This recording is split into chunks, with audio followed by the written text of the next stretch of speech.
Yo, what is good, everybody? It's your boy Golden Falls, Golden What If, whatever you want to call me.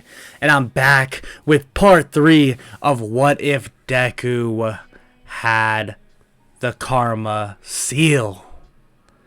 And I'm not going to waste any of your time. And I know a lot of y'all have been waiting for part 3. I'm sorry about that.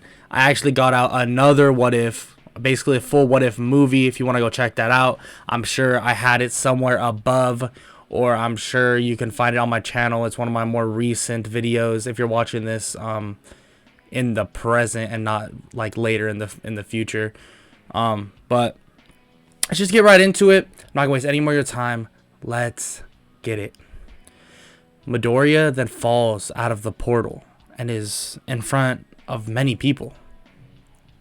Indra approaches Midoriya.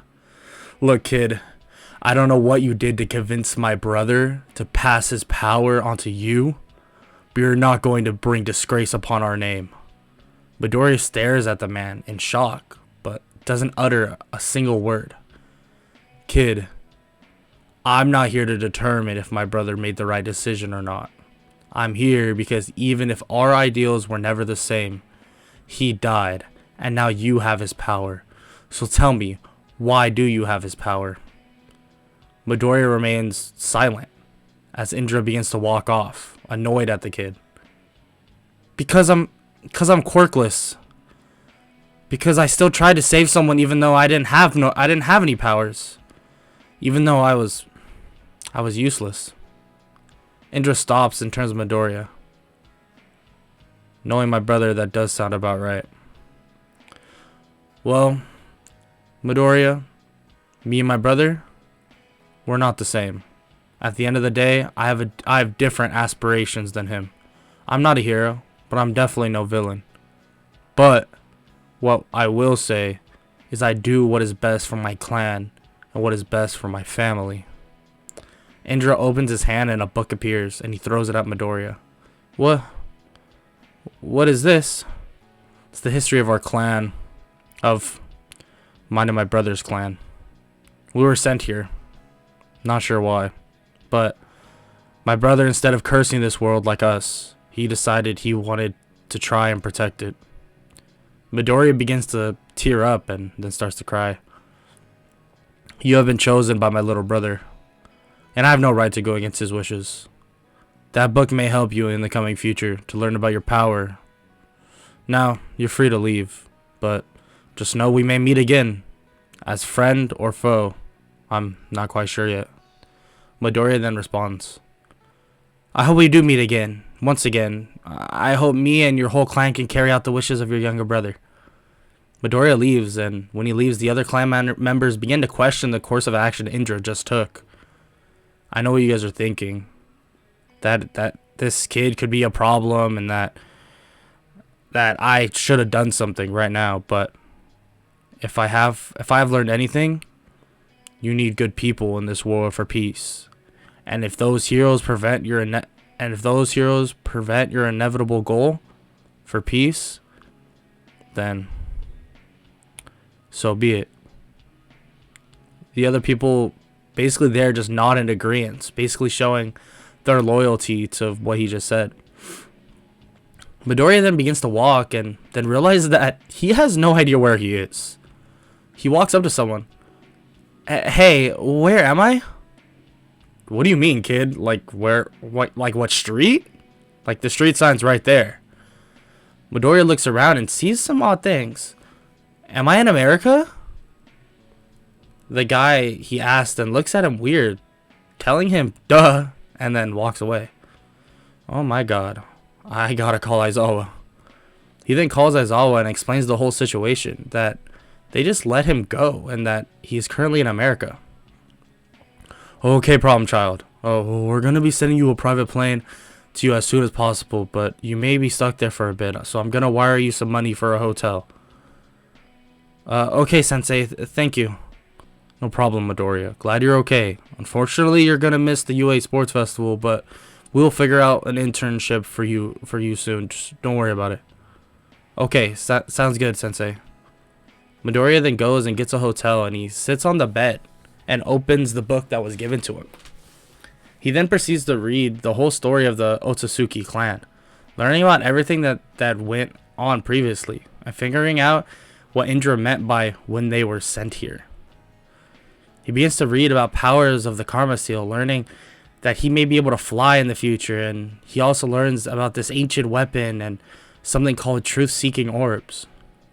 For the next couple days, he basically trains himself to learn how to fly, and tried to find a way to summon these orbs or the weapon, or figure out how to even get this weapon, but that he felt like it was practically impossible at this point. He then teleports back to his hotel. I wonder if I could teleport just back to Japan, but I'm not sure if it would be worth the risk, especially because of how new this power even is to me in general. He then continues his training and learns how to hover, but that is about it. It's slightly like more, and he gets slightly more comfortable basically teleporting. The day of UA Sports Festival arrives, and he watches from his hotel, cheering on Melissa and even texting her beforehand to wish her good luck, and also to tell her basically that, yeah, he's okay. He watches Melissa get second in the obstacle race and also finish second in the cavalry battle. Her first fight was against Shinso, in which she got mind controlled, but right before she walked out of bounds, a shockwave blasted at the ground, and she broke 2 fingers to knock herself out of the trance. Then she beat Shinso, and her next match was against Todoroki, in which she was able to basically outpace him by a lot, eventually winning because Shoto refused to use his fire side. She then defeated Ida and was in the finals against Bakugo. Midoriya watched on, basically super nervous about the fight, and they went at incredible speeds until Bakugo was about to kick Melissa out of the ring. Out of nowhere, these black-like ropes or whips came out of her hands, grabbing onto Bakugo and sending him flying out of the ring. And she was announced the winner, but the whips did not stop, and she screamed in pain. Aizawa jumped out, turning off her quirk, and she fell unconscious. Midoriya then began to basically panic and wishing he was there to like help her or support her in any way he could. He realizes what he was thinking and begins to basically like blush and think that he cares about her so much and doesn't want to see her hurt. The next day, he got a call from Aizawa telling him that the private plane should be there and that he'll send over directions to where it's at. Midoriya asks about Melissa, but Aizawa tells him that she is just currently resting in Recovery Girl's office and that he can see and talk to her when he gets back. He then hops on the plane and heads back to Japan.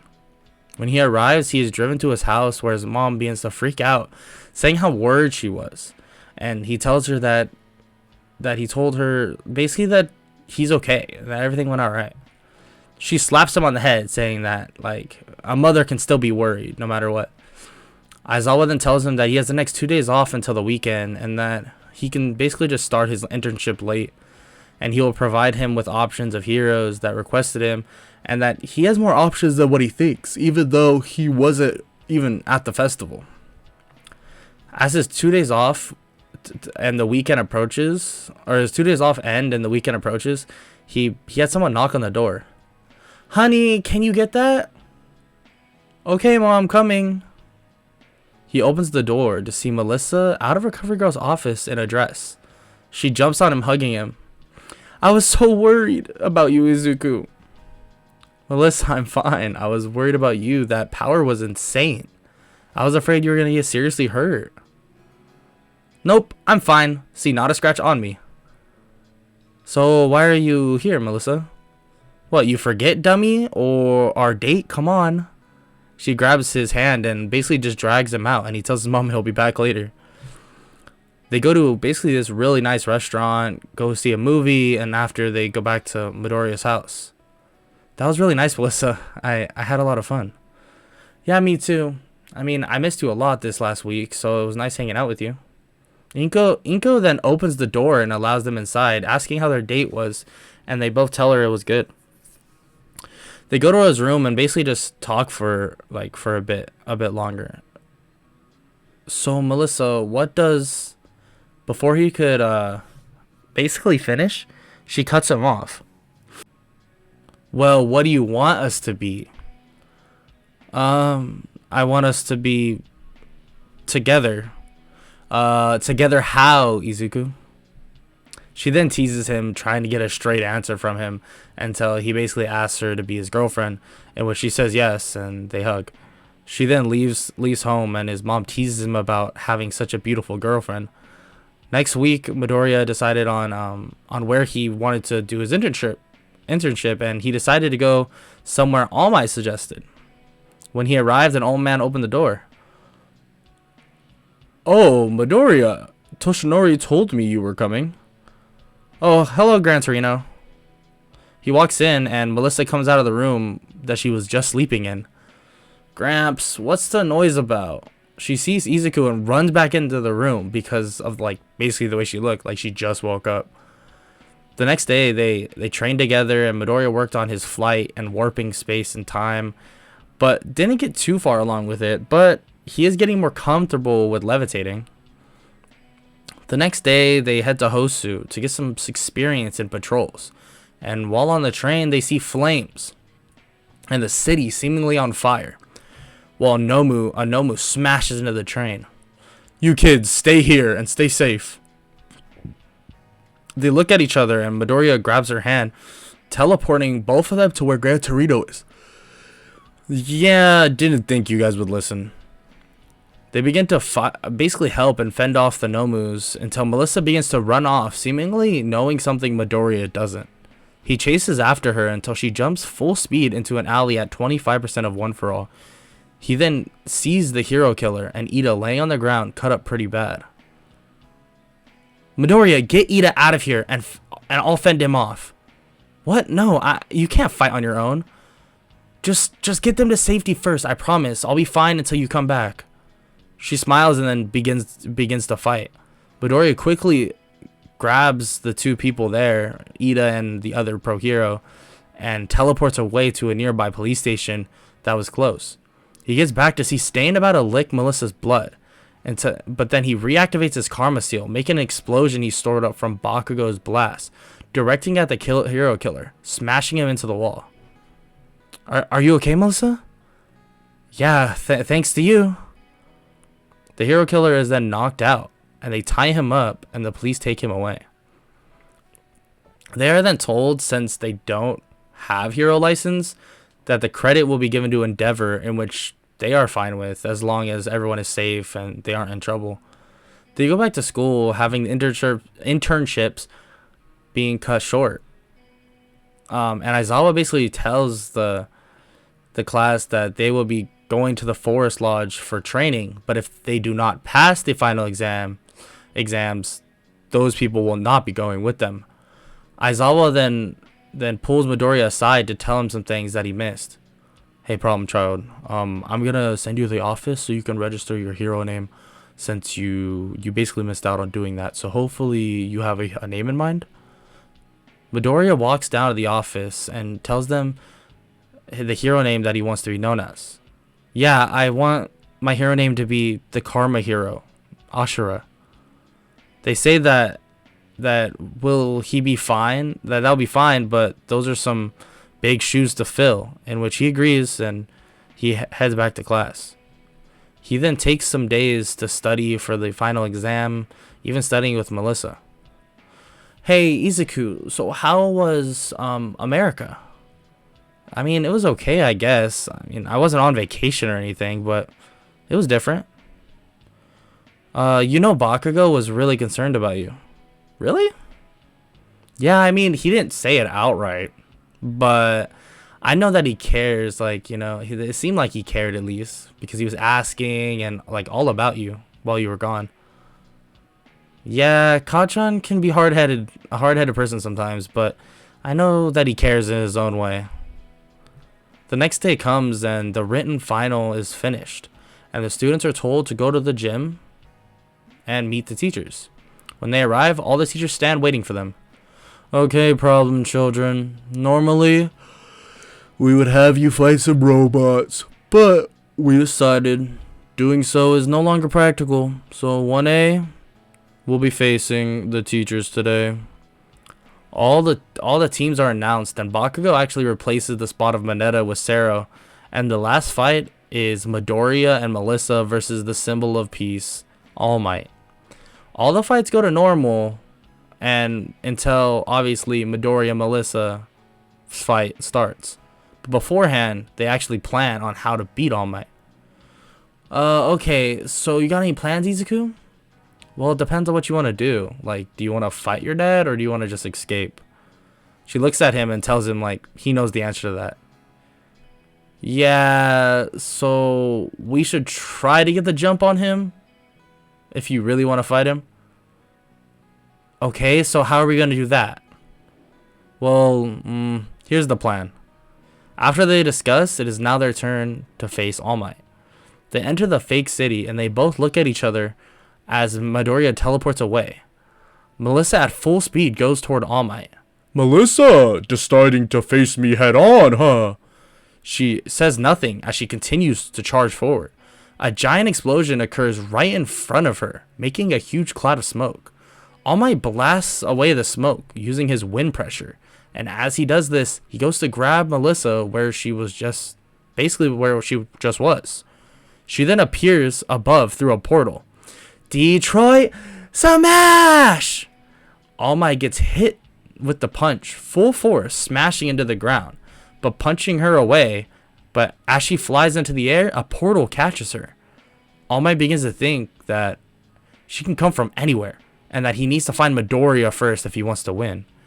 The portal opens once again, but he predicts this, throwing a punch. But this punch isn't met with Melissa, it's met with an explosion, slightly burning his hand. A portal then appears below him, making him fall through. And then he appears to be even farther away from the exit now. What did they? He begins to run at full speed, thinking that they will try and escape. But the portal appears next to him, and Midoriya exits, cuffing his leg and blasting All Might in the back. Melissa and Midoriya pass.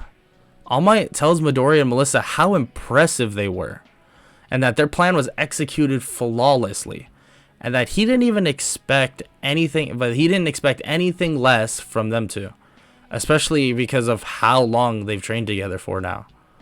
They thank him and head out the gate. Some time passes and the class is told that everyone will be going to the forest lodge in the morning, even if they didn't pass. On the trip there, Melissa sleeps on Midoriya's shoulder as basically the whole class stares at them, and the girls think that it's so cute.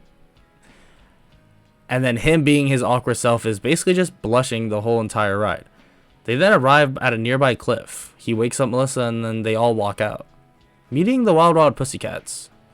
As this happens, Class 1B goes by in their bus. All the students then realize the situation. Problem children, your training starts now. A huge wave of this like sand and this mountain pushes them off, and they all fall down and fall off the cliff. And that is the end of this part 3 of What If Deku Had the Karma Seal. This is actually probably the penultimate episode, basically the second to last episode. I'm pretty sure this next part will be the very last part. So if you enjoyed, please hit that like and subscribe, and comment down below any suggestions you have for a what if. But just to let y'all know, the next video after this will most likely be a what if movie, so be on the lookout for that. And then after that will be the finale, and then we'll be going from there. I like to mix it up. I know some of you like the parts, I know some of you like the movies, so I try to give you a little bit of both. I like doing them either way. Movies take me a little bit longer than breaking it up into parts does. But with that said, like I said, if you enjoyed, please leave a like and subscribe, and have an amazing day. Later. I don't wanna waste what's left.